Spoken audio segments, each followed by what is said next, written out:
नमस्कार, एसोशियो शास्त्र में पुनः स्वागत है। हर्बर्ट स्पेंसर ने विकास और संरचना के आधार पर समाज को दो भागों में वर्गीकृत किया है। आज की इस वीडियो में हम इन्हीं दो प्रकारों सैनिक समाज तथा औद्योगिक समाज के बारे में जानकारी साझा करेंगे। पहले हम सैनिक समाज के बारे में बात करते हैं। कल्पना कीजिए एक ऐसी दुनिया जहां शक्ति और सुरक्षा ही प्राथमिकता है। इस समाज में सब कुछ युद्ध और सुरक्षा के चारों ओर घूमता है। सैनिक समाज को एक ऐसे संगठन के रूप में देखा गया है जो युद्ध और बल पर आधारित है। इसमें एक कठोर संरचना होती है जिसमें हर व्यक्ति का एक निश्चित स्थान और भूमिका होती है। इस प्रकार के समाज में कृषि और युद्ध का प्रमुख स्थान होता है। लोग एकत्रित होकर सामूहिक रक्षा के लिए संगठित होते हैं। सामाजिक संबंध पारिवारिक और स्थानीय स्तर पर मजबूत होते हैं, लेकिन यह अधिकतर बाहरी संघर्षों के प्रति उत्तरदायी होते हैं। इसमें व्यक्तिगत स्वतंत्रता की कमी होती है। सैनिक समाज स्थिरता और सुरक्षा पर जोर देता है, लेकिन यह अक्सर संघर्षों और आक्रमणों का सामना करता है। अब हम औद्योगिक समाज की ओर बढ़ते हैं। यहाँ परिदृश्य नवाचार और आर्थिक गतिविधियों का केंद्र बन जाता है। औद्योगिक समाज में विभिन्न वर्गों और पेशों की विविधता होती है।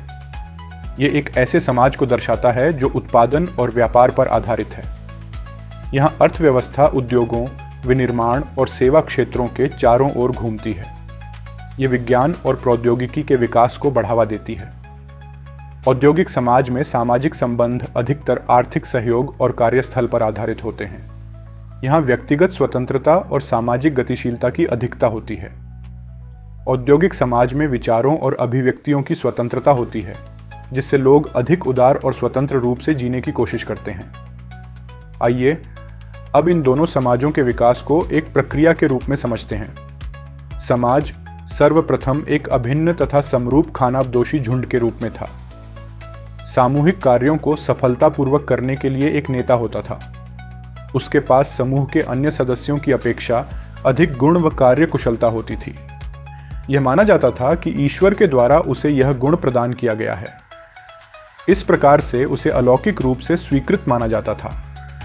धीरे धीरे समाज जटिल हुआ तथा सुरक्षा व संगठन के लिहाज से युद्ध संबंधी सैनिक क्रियाएं आरंभ हुईं। एक व्यवस्थित संगठन बनाने हेतु युद्ध नेता को स्थायी मुखिया अथवा राजा के रूप में विकसित किया गया। अब समस्या यह आई कि मुखिया अथवा राजा की मृत्यु के बाद दूसरे नेता का चुनाव कैसे होगा। इस प्रकार से वंशानुगत नेतृत्व सिद्धांत का जन्म हुआ तथा इस वंशानुगत नेता को शासन संबंधी सलाह देने के लिए परामर्शदाता और प्रतिनिधि समितियों का विकास हुआ। सैनिक क्रियाओं के विकास के कारण अलग अलग समुदायों में वर्गीकृत व्यक्तियों का एकीकरण हुआ। छोटे छोटे समूहों ने मिलकर एक बड़े समूह का निर्माण किया। इस प्रकार सामाजिक विकास की प्रक्रिया में एकीकरण के साथ विभेदीकरण की प्रक्रिया का भी जन्म हुआ। विभेदीकरण के परिणाम स्वरूप धनी शासकों, सामान्य लोगों, भूमिदासों तथा भूमिहीन दासों के वर्गों का निर्माण हुआ। जब राजशक्ति किसी शासक के हाथों में केंद्रित हुई और उसका आधिपत्य बढ़ा, तब शासन को अधिक कुशल और प्रभावी बनाने के लिए मंत्रिमंडल, न्याय संस्थाएं, स्थानीय संस्थाएं, राजस्व एवं सैनिक संगठन जैसे शासकीय उपकरणों का विकास हुआ। धीरे धीरे राज्य अधिक स्थायी हुआ तथा उसने उद्योगों के विकास को महत्व देना आरंभ किया।